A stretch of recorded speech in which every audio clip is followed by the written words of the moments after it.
Le taminy nanao exposé tany am-pianarana.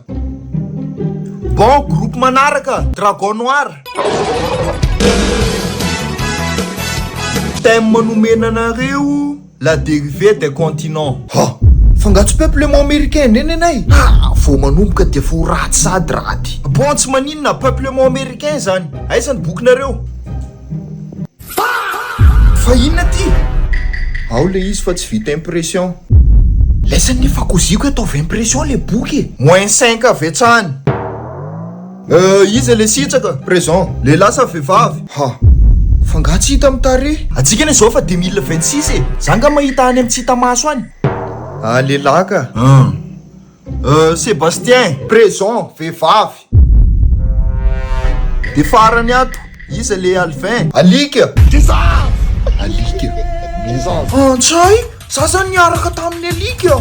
Chérie, je peux t'expliquer. Atomboy aloha le exposé.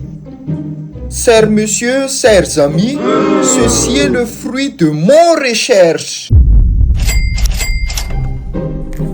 Notre recherche pour fa misy inona le efa merim-bola. Fa inona zao menimeninao zao? Mbola misy raha-pihavanana kely ramsa. Aingaikaingana anareo fa mbola maro ny afaranareo e. Bon, avant d'entamer dans le vif du sujet, revenons d'abord à l'arrivée des Européennes. Je passe la parole à Sébastien pour dire qui a trouvé l'Amérique. Christophe Colomb.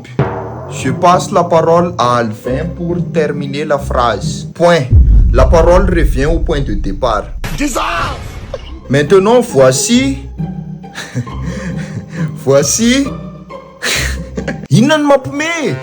Ribandry kosa raha mise tokony avoaka kely e. Alefa toizo. Voici la conversation de Christophe Colomb après avoir trouvé l'Amérique. Anao fa tsy miteny tsony. Anao ny manohy azy. Anao. Christophe Colomb a dit: Hey frère. En anglais ici. Hey brother. This is America. Alefa toizinao zay. This is America. This is America.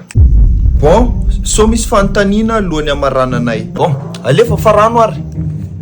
C'est la fin de notre exposé. Après tout l'argent qu'on a dépensé, j'espère qu'on aura une bonne note.